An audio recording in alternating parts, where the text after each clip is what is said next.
Hello दोस्तों, मेरा नाम है मानवेंद्र कुमार और आप सभी का स्वागत करता हूं अपनी इस नई वीडियो में। मैं रहता हूं यूरोप के एक बेहद ही खूबसूरत से शहर प्राग में। तो चलिए आज बताते हैं आप लोगों को कि अगर आप चेक रिपब्लिक में आ रहे हैं तो कौन कौन सी ऐसी ऐप हैं जिनको पहले से ही आपको अपने मोबाइल में डाल के रखनी चाहिए, जिससे कि मतलब आपको परेशानी ना हो और आपका चालान ना कटे। इस इन्फॉर्मेशन के ना होने की वजह से यूरोपियन धरती पे जैसे ही मैंने कदम रखा था वैसे ही मेरा 1000 चेक क्राउन का चालान कट गया था, 3500 रुपये का। दिल जो है ना बाहर आ गया था एकदम से। तो चलिए शुरुआत करते हैं। तो जो सबसे पहली ऐप जो मैं कहूँगा वो आपके मोबाइल में होनी चाहिए वो है एल्सा। एल्सा एक ऐसी ऐप है जिसमें कि ये एक तरीके से देखा जाए तो इंडिया में जैसे फ्लिपकार्ट और अमेज़ॉन है वैसे ही एल्सा यहाँ पे है चेक रिपब्लिक में। इसमें आपको छोटे से लेकर के बड़ी सारी चीज़ें, सारे यूज़फुल मतलब डेली यूज़ की चीज़ें आप लोग को आपको मिल जाएंगी। एंड आप इसको ट्राई कर सकते हो पहले से ही डाउनलोड करके कि कैसा इसका इंटरफेस है, कैसा चल रहा है, ये सारी चीज़ें देख सकते हो अगर मन करे तो। बिकॉज आते ही छोटी सी चीज़ भी ख़रीदना होगा तो आपको पहले मतलब नहीं पता ना कि यहाँ पे दुकानें कहाँ हैं, कैसे जाओगे, तो आप सब कुछ ऑनलाइन खरीदने की कोशिश करोगे। तो एल्जा ही एक ऐसी ऐप होगी जहाँ से आप लोग जो है वो मैक्सिमम शॉपिंग करोगे। तो ये है सबसे मोस्ट इम्पॉर्टेंट ऐप। अब इससे भी मोस्ट इम्पॉर्टेंट ऐप वो है ट्रांसपोर्टेशन के रिगार्डिंग, जो अगर मेरे पास होती तो मेरा 1000 का चालान ना कटा होता जब मैं यहाँ पे आया था। तो उसमें से जो सबसे इम्पोर्टेंट दो ऐप है मेरे हिसाब से, पहली है आईडॉस और दूसरी है पीआईडी लित्का। तो आईडॉस और पीआईडी लित्का जो है ये दोनों ही पब्लिक ऐप है। पीआईडी लित्का तो पक्का पब्लिक ऐप है, आईडॉस का मुझे कंफर्म नहीं है, बट इसका इंटरफेस तो ऐसा ही लगता है सरकारी टाइप का। तो पता नहीं, आई होप ये भी पब्लिक है। तो मेरे कहने का मतलब ये दोनों बहुत ही मोस्ट इम्पॉर्टेंट ऐप है इंटरनल, मतलब चेक रिपब्लिक के अंदर और स्पेशली प्राग के अंदर या फिर पूरे चेक रिपब्लिक के अंदर कहीं भी ट्रैवल कर रहे हो तो ये दोनों ऐप आपके पास होनी ही चाहिए। एंड जो पीआईडी लित्का है यहाँ से आप अपने डेली पास खरीद सकते हो, आईडॉस से भी खरीद सकते हो, बट पीआईडी लित्का से आप टिकट तो खरीद सकते हो, इसके साथ जो है वो अपने पास मंथली जो है वो अपना पास भी यहाँ से आप खरीद सकते हो। तो जैसे ही आप एयरपोर्ट से उतरो, अगर आपको नहीं पता है कि मशीन से कैसे टिकट लिया जाता है तो आप पीआईडी लित्का और आईडॉस, मैं वैसे लोगो और नाम जो है वो वीडियो में लगा दूंगा तो आप देख लेना। इन ऐप से आप टिकट खरीद सकते हो और टिकट जो है जैसे हमारा दिल्ली मेट्रो वगैरह में जैसे होता है टाइम के हिसाब से, वैसे ही टाइम के हिसाब से होता है। टिकट खरीद करके उसका काउंटडाउन ऑन कर देना एंड उतने टाइम ड्यूरेशन में जहाँ पहुँचना होगा पहुँच जाना, और अगर लगे कि नहीं पहुँच पा रहे हो तो दूसरी टिकट खरीद के फिर से उसका काउंटडाउन ऑन कर देना। और मेरे साथ यही हुआ था, मैंने जो है फ़िज़िकल टिकट लिया था और मुझे नहीं पता था कि फ़िज़िकल टिकट लेने के बाद जो है वो मशीन में टाइम एंटर करना होता है, उसको फिर से एंटर करना होता है एक मशीन में जिसमें कि वो टाइम मतलब वो कर देती है। देन अगर कोई चेकर आपको पकड़ता है तो वो देखता है कि टिकट किस टाइम पे लिया गया था, मतलब आपने किस टाइम का एंटर किया है। एंड देन उसके बाद जो है वो, तो मैंने जो है टिकट लिया था बस एंटर नहीं किया था तो उसकी वजह से जो है मेरा चालान कट गया था। तो इसके बाद जो है मैप की बात करते हैं। Google map is sufficient, no problem, but यहाँ पे जो है बहुत ही क्लैरिटी के साथ अगर आपको मतलब टेरेन को देखना है या फिर किसी भी जैसे ट्रेल्स होते हैं छोटे छोटे ऐसे जंगलों में या फिर बहुत ही छोटे टाउन में अगर आप कहीं जा रहे हो तो जो ट्रेल्स वगैरह या फिर बहुत ही पतली और बहुत ही ऐसे नई नई सड़कें होती हैं गूगल पे अगर अपडेट नहीं हुई हैं तो इनका खुद का मैप है जिसको कहते हैं mappy.cz। इसका भी एप्लीकेशन आप डाउनलोड कर सकते हो या इसकी वेबसाइट से जो है वो मैप वगैरह जो है प्रॉपर आप देख सकते हो। और ये जो है वो पूरे यूरोप के लिए सुटेबल है mappy.cz। बट आई थिंक मैं तो वैसे पर्सनली गूगल मैप ही यूज़ करता हूँ, कहीं कहीं जो है वो mappy.cz भी यूज़ कर लेता हूँ जब मुझे मतलब देखना होता है कि डिफरेंस क्या है। तो ठीक है, तो चलिए आगे बढ़ते हैं। आगे है जैसे मतलब कार शेयरिंग, बाइक शेयरिंग वगैरह को लेकर के, तो वो है सबसे इम्पोर्टेंट ऊबर और बोल्ट, BOLT। बोल्ट और ऊबर आप जानते ही हैं। तो ये ऊबर वैसे ज़्यादा कॉस्टली है, बोल्ट सस्ता है। जैसे इंडिया में देखा जाए तो रैपिडो सस्ता है और ऊबर महंगा है, या फिर ओला बीच का है।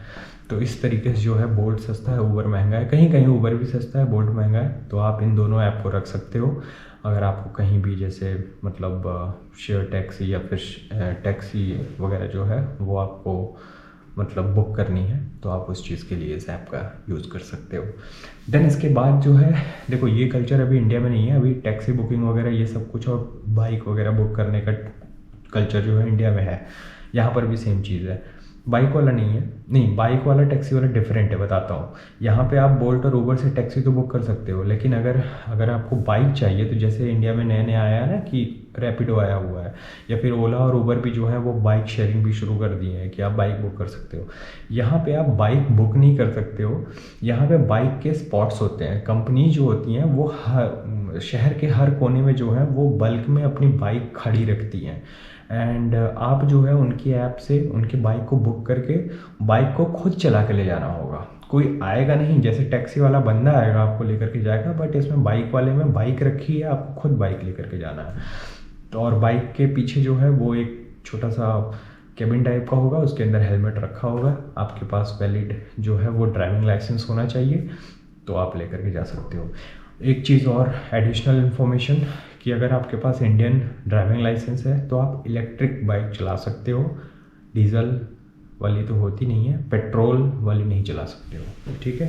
पेट्रोल वाली चलाना है तो आपको यहाँ का ड्राइविंग लाइसेंस लेना पड़ेगा, या फिर आपको अपने इंडिया के ड्राइविंग लाइसेंस को इंटरनेशनल ड्राइविंग लाइसेंस में कन्वर्ट कराना पड़ेगा। और अगर आप इंटरनेशनल में कन्वर्ट कराते हो तो आप जो है 1 साल तक चला सकते हो पेट्रोल वाली बाइक। देन उसके बाद आपको यूरोपियन ड्राइविंग लाइसेंस लेना ही पड़ेगा।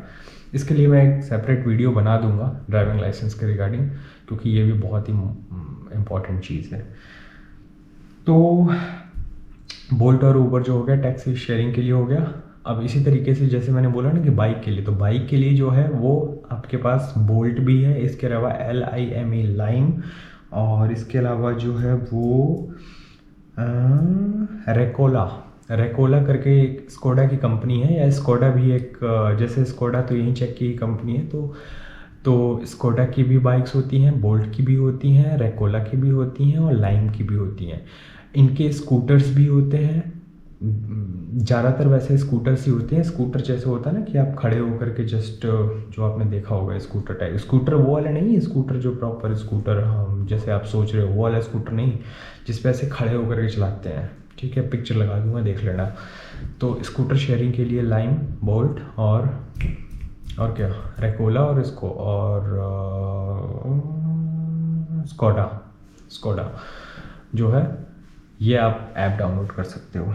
इसके अलावा फूड के लिए अगर आपको खाना मंगाना है, अगर आप कहीं पे बैठे हुए हो आपको खाना मंगाना है, तो इसके लिए भी बोल्ट एक ऐसी ऐप है जो कि आपको फूड डिलीवरी भी देती है, बाइक शेयरिंग भी देती है और टैक्सी बुकिंग की भी सुविधा आपको देती है, BOLT बोल्ट। तो इस बोल्ट से आपका तीनों हो जाएगा, लेकिन ऐप अलग अलग है। टैक्सी शेयरिंग के लिए अलग बोल्ट की ऐप है, बाइक रिजर्वेशन के लिए अलग है, एंड फूड डिलीवरी के लिए अलग है। तो आप बोल्ट की ऐप का यूज़ कर सकते हो। इसके अलावा फूड के लिए डैमे ईदलो करके यहाँ की चेक की ऐप है, वो भी अच्छी है। और बोल्ट और वोल्ट WOLT ये भी एक फूड डिलीवरी की अच्छी ऐप है, बट मैं रिकमेंड करूँगा बोल्ट सही है, बोल्ट आप कर लो। एक बोल्ट की ऐप रखो जिससे आपका खाने का जुगाड़ हो गया, एंड आपके टैक्सी वगैरह का बुकिंग का हो गया, बाइक वगैरह लेना है तो वो भी हो गया, ठीक है, बाइक या स्कूटर वगैरह लेना है तो वो भी हो गया। ट्रांसपोर्टेशन के लिए सिंपल सा मैंने क्या बताया, आईडोस और PID का ले लिया। इसके अलावा जो है वो आपका सामान वामान खरीदने के लिए ऑनलाइन क्या ले लिया आपने, एल्जा ले लिया। अब मान के चलो कि ग्रॉसरी के सामान खरीदना है तो उसके लिए मोस्ट इम्पॉर्टेंट ऐप है कॉसिक और टेस्को। ये दोनों ऐप है जो कि आप ग्रॉसरी के सामान वगैरह खरीद सकते हो, जैसे इंडिया में ब्लिंकिट वगैरह, जैसे क्रोफर्स वगैरह है वैसे, ठीक है। तो इसके अलावा जो है लास्ट जो कैटेगरी मेरे हिसाब से इम्पॉर्टेंट है वो है फैशन। जैसे आपको कपड़े वगैरह खरीदना है तो उसके लिए जो सबसे इम्पॉर्टेंट ऐप है वो है ज़ेलैंडो, एंड H&M भी है, इसके अलावा मैंगो करके भी है, इसके अलावा विंटेड। ये 3-4 ऐप है जो कि आप इंस्टॉल कर सकते हो। वैसे मैंने सिर्फ इसमें से एक ही यूज़ किया है, ज़ेलैंडो करके जो ऐप है, एंड बट मुझे क्वालिटी बहुत अच्छी नहीं लगी थी तो मैंने रिटर्न कर दिया था। एंड बट इस चीज़ के लिए भी मैं तो रिकमेंड करूँगा एल्जा, एल्जा पे सब कुछ मिल जाएगा। बट ये थोड़े से कोर हो गए, जैसे आपके नायका हो गए या फिर मिंत्रा हो गए ना, वैसे करके जो है थोड़े से कोर हो जाते हैं। और फ्लिपकार्ट अमेजोन तो थोड़ा ब्रॉड कैटेगरी है ना, बट मैं रिकमेंड करूँगा एल्जा ही। बट इसको भी आप ट्राई कर सकते हो। मेरा एक्सपीरियंस बुरा है तो ऐसा नहीं कि आपका भी एक्सपीरियंस बुरा ही होगा। तो ये था मेरी तरफ से एक छोटा सा सुझाव, जिसको कि आप इस सुझाव को अपने मोबाइल में डाउनलोड कर लेना अगर आप चेक आ रहे हो तो। मोस्ट इम्पॉर्टेंट PID लित का टिकट लेने के लिए चालान कटा था मेरा, दर्द है अभी भी। ठीक है चलिए ठीक है दोस्तों, तो बहुत बहुत शुक्रिया। और बहुत अच्छा लग रहा है कि आप लोग जो हैं वो मेरी वीडियो को इतना प्यार दे रहे हैं। प्लीज़ अपना प्यार हमारे साथ बनाए रखिएगा और मिलते हैं नई वीडियो में कुछ नए मुद्दे के साथ। तब तक के लिए बाय बाय।